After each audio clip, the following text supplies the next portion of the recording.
ఐబొమ్మ తన వెబ్సైట్ నుంచి ఓ message release చేసింది. శాశ్వతంగా తమ సేవలు నిలిచిపోనున్నాయని ప్రకటించింది. మొదటి నుంచి మా విశ్వసనీయ అభిమానిగా ఉన్నారని, ఇటీవల మా గురించి వినుండొచ్చని తెలిపింది. సేవలు నిలిపివేస్తున్నందుకు చింతిస్తున్నామంటూ ప్రకటన చేసింది. అందుకు క్షమాపణలు కోరింది.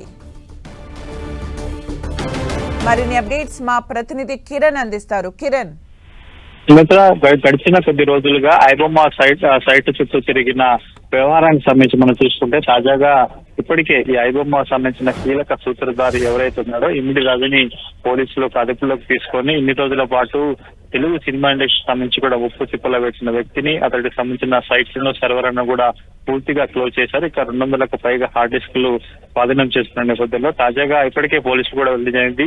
ఎవరైతే తమకి సవాలు ఇచ్చాడో అతడికి సంబంధించిన సైట్లు కూడా క్లోజ్ చేశామంటూ పోలీసులు ఈ రోజు అఫీషియల్ గా వీసీ సజ్జనారు ఆ సైట్ కు సంబంధించి కావచ్చు అతడు చేసిన భాగవతాన్ని మొత్తం వివరించిన నేపథ్యంలో ప్రస్తుతానికి అయితే ఇప్పుడు సోషల్ మీడియాలో ఒక మెసేజ్ వైరల్ అవుతున్నట్టుగా మనం చెప్పుకోవాల్సి ఉంటుంది. ఐబొమ్మ సైట్ కు సంబంధించి కూడా ఒక మెసేజ్ మనం వచ్చింది. అనేబుల్ టు సర్వీస్, దేశంలో శాశ్వతంగా మా సేవలు నిలిచిపోతున్నాయంటూ కూడా ఐబొమ్మ ఒక కీలక ప్రకటన కూడా చేసినట్టుగా మనం చెప్పాల్సి ఉంటుంది.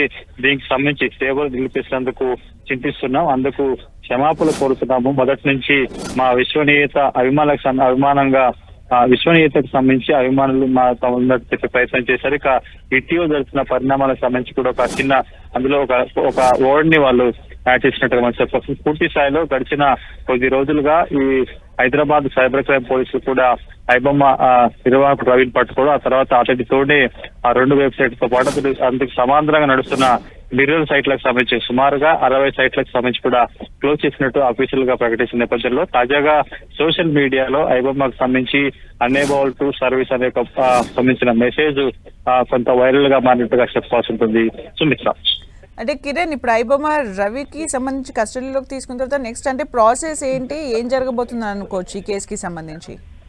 ఇప్పటికే పోలీసులు అతడిని కస్టడీలోకి తీసుకొని మరింత సమాచారం రాబట్టే ప్రయత్నం చేశారు. ఎందుకంటే అతడు అరెస్ట్ చేసే క్రమంలో అతడి నివాసంలో 200లకు పైగా హార్డ్ డిస్క్లను కనుగొనడం జరిగింది. అందులో తాజాగా ఓటీటీ కంటెంట్ సంబంధించిన చాలా కంటెంట్ ఉన్నట్టుగా పోలీసులు పేర్కొన్న నేపథ్యంలో ఇతడికి సంబంధించిన ఇంకేమైనా సైట్స్ ఉన్నాయా, సైట్స్ ఆపరేట్ చేస్తున్నాడు అని పూర్తిగా కొంత ఆధారాలు సేకరించేందుకు అతన్ని కస్టడీలోకి తీసుకునేందుకు శనివారం రోజు అతను రిమాండ్ చేసిన సందర్భాల్లో కూడా ఆ రోజే కస్టడీ పిటిషన్ కూడా దాఖలు చేసిన పరిస్థితి కనిపిస్తుంది. ఈ రోజు పోలీసులు దాఖలు చేసిన కస్టడీ పిటిషన్ సంబంధించి కూడా న్యాయస్థానం ఇటు పోలీసులకు సంబంధించి అతన్ని కస్టడీకి ఇచ్చే అవకాశం కనిపిస్తుంది. పోలీసులు ఇప్పటికే 7 రోజుల పాటు రవిని కస్టడీలోకి ఇవ్వాలంటూ కూడా కస్టడీ పిటిషన్ దాఖలు చేసిన నేపథ్యంలో ఈ రోజు అంటే మరికొద్ది సేపట్లో కూడా అతడి కస్టడీకి సంబంధించిన పిటిషన్ మీద కూడా పూర్తి స్పష్టత వచ్చే అవకాశం కనిపిస్తుంది. ఆ తర్వాత పోలీసులు మరొకసారి అదుపులోకి తీసుకుని అతన్ని కస్టడీలోకి తీసుకుని కూడా చాలా కీలక సమాచారం రాబట్టే అవకాశం ఉంది. మొదటి నుంచి కూడా ఐబొమ్మకు సంబంధించి రవి మాత్రమే